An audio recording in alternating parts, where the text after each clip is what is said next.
नमस्कार दोस्तों, मधुर कथाएं चैनल पर एक बार फिर से आपका हार्दिक अभिनंदन है। तो आज की मेरी कहानी का शीर्षक है घर की लक्ष्मी। तो चलिए शुरू करते हैं आज की अपनी ये कहानी। तेरा घर तो शहर से बहुत दूर है छोटी, आते आते ही पूरे 8 घंटे लग गए, लेकिन अब क्या करूं, तुमसे मिलने का बहुत मन कर रहा था, इसीलिए चली आई। इसी बहाने तुम्हारे साथ साथ तुम्हारी नई बहू के साथ कुछ दिन रहने का मौका मिल जाएगा। उषा जी ट्रेन से उतरते हुए अपनी बहन से बात कर रही थीं। फिर उन्होंने अपनी बहन से पूछा, अच्छा यह बता छोटी, तुम्हारा बेटा रोहित मुझे स्टेशन से लेने आया है ना? उनकी छोटी बहन सुलेखा जी बोली, नहीं दीदी, रोहित तो ऑफिस गया है, लेकिन निशा बहू तुम्हें लेने स्टेशन पहुंच गई है। यह सुनकर उषा जी चौंकते हुए बोली, क्या तुम्हारी बहू मुझे लेने आई है? तभी उन्होंने देखा निशा उनके सामने मुस्कुराते हुए खड़ी है। उसने झट से प्रणाम मौसी जी कहकर उषा जी के पाँव छू लिए। उषा जी बोली, सदा सुखी रहो। फिर उन्होंने कहा, अच्छा यह तो बताओ, मुझे घर तक ठीक से पहुंचा तो दोगी ना? तुम्हें कार अच्छे से चलाने आती है ना? उषा जी की बात सुनकर निशा हंस पड़ी और बोली, मौसी जी पहले आप चलिए। तो घर पहुंचकर सब एक साथ बैठ गए। निशा कपड़े बदलने के लिए अपने कमरे में चली गई। सुलेखा जी की बेटी शिखा पानी लेकर आई और चूल्हे पर चाय चढ़ा दी। उषा जी यह देखकर हैरान हो गई और उन्होंने कहा, अरे शिखा, घर में भाभी के होते हुए तुम चाय बना रही है? ऐसा तो मैं पहली बार देख रही हूँ। चल तू आकर हमारे पास बैठ जा और अपनी भाभी को बोल दो वह चाय लाएगी, क्योंकि बहुएं ही घर के काम करते हुए अच्छी लगती हैं, बेटियां घर पर राज करती हैं। निशा जब अपने कमरे से बाहर आई तो देखा टेबल पर चाय नहीं थी। तभी उसकी सास सुलेखा जी बोली, बहू जा रसोई से चाय लेकर आ जा। निशा चाय और नाश्ता लेकर आ गई। उषा जी को बहू का सबके साथ बैठकर चाय पीना बिल्कुल अच्छा नहीं लग रहा था।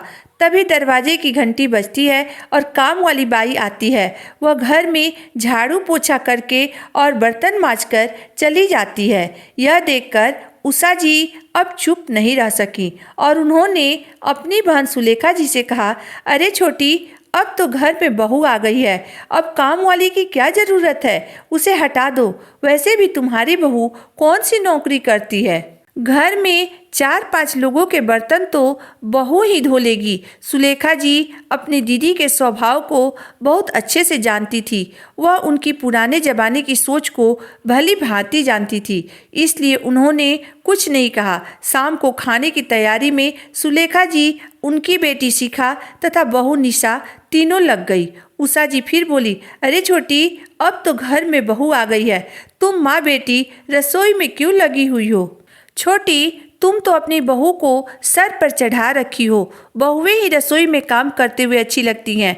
यहाँ तो खुद भी लगी हो और अपनी बेटी को भी लगा रखी हो। आजकल का थोड़ा सा काम भी बहुओं से नहीं होता है। हमारे घर में बहू आई थी तो मैंने काम वाली को हटा दी। सच कहूँ तो बहू को हम घर में काम करने के लिए ही लाते हैं, काम करे और 2 रोटी खाए तथा चुपचाप घर में पड़ी रहे, हमारे किसी भी मामले में दखल अंदाजी न करे। मौसी जी की यह बात सुनकर निशा दंग रह गई, लेकिन चुपचाप अपने काम में लगी रही। लेकिन उसकी सास सुलेखा जी अब चुप ना रह सकी, क्योंकि पानी सर से ऊपर जा चुका था। उन्होंने शांत भाव से अपनी दीदी से कहा, दीदी बहू लाई हूँ, काम वाली बाई नहीं।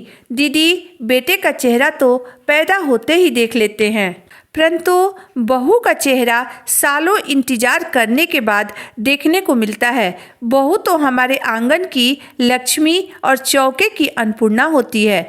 अपनी बहू का निरादर हमसे नहीं होता है दीदी। आखिर बहू भी इंसान होती है, किसी के घर की लाडली होती है, लाडों से पली हुई होती है। उसे काम वाली बाई समझना ठीक नहीं है। हमारे घर निशा के आने के बाद कुछ खास बदलाव नहीं आया। आज भी हम लोग अपना अपना काम खुद ही करते हैं। निशा मेरे घर की लक्ष्मी है दीदी, नौकरानी नहीं जो दिन भर सबका हुक्म बजाती रहेगी। मेरे घर में मेरे बहू का अपना वजूद है, मान सम्मान है। वह हमारे घर का एक महत्वपूर्ण सदस्य है। हमारी बहू हमारी शान है, हमारे बेटे की प्यार है। उसकी तुलना हम नौकरानी से नहीं कर सकते हैं। काम वाली बाई तो मेरे घर पहले से ही आती है और हमेशा आती रहेगी। बहू के आते ही हम काम वाली बाई को हटा दे, यह तो कोई बात नहीं हुई दीदी। दीदी, हम लोग का ज़माना अलग था, हमारी सास की सोच अलग थी। उस समय हमें भी अपने ससुराल वालों का व्यवहार अच्छा नहीं लगता था। हर काम के लिए हमें ही बोला जाता था, क्योंकि हम बहू थे। हम सुबह से लेकर रात तक एक ही पाँव पर खड़े रहते थे। पर अब ज़माना बदल गया है दीदी, और बदले हुए ज़माने के साथ हमें भी अपनी सोच बदलनी होगी। हमारी बहू कोई नौकरानी या काम वाली बाई नहीं है। हम जब बहू को प्यार और इज्जत देंगे तभी वह हमें भी सम्मान देगी, और जिस घर में बहू बेटियां खुश होती है उस घर में लक्ष्मी का वास होता है। हमें अपने घर की लक्ष्मी को लक्ष्मी ही समझना चाहिए, नौकरानी नहीं। वैसे भी हमारी बहू निशा रसोई के साथ साथ घर के बाहर का भी सारा काम संभालती है।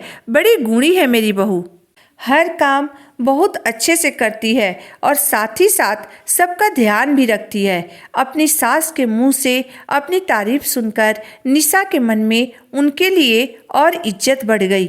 अपनी छोटी बहन की बात सुनकर उषा जी चुप हो गईं। वह जितने दिन बहन के घर रही उतने दिन अपने बहन के परिवार के मामलों में ज़्यादा दखल अंदाजी नहीं की। तो दोस्तों, आज की मेरी कहानी यहीं तक थी। दोस्तों, यह बात बिल्कुल सच है कि हमारी बहू हमारे घर की लक्ष्मी होती है, उसी के ऊपर पूरा घर निर्भर होता है। इसमें आपकी राय क्या है, मुझे ज़रूर बताइएगा। अगर आपको मेरी कहानी अंत तक पढ़ने और सुनने के बाद पसंद आई हो तो मेरे वीडियो को लाइक कर दीजिएगा, चैनल को सब्सक्राइब कर दीजिएगा। तो फिर मिलते हैं एक नई वीडियो, एक नई कहानी के साथ। तब तक के लिए धन्यवाद।